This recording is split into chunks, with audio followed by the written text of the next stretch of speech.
Yan guys, after ko na tanggal yung airbox dito, ayan na siya. Ito na oh. Di, napakaluwag. So before kayo magdi-drain doon, siguraduhin nyo muna mabubuksan ito.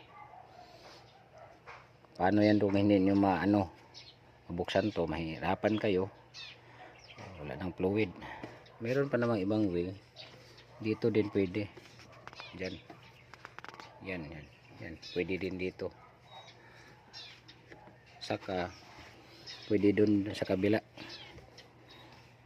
Itong yung kulay yan, pwede din dyan.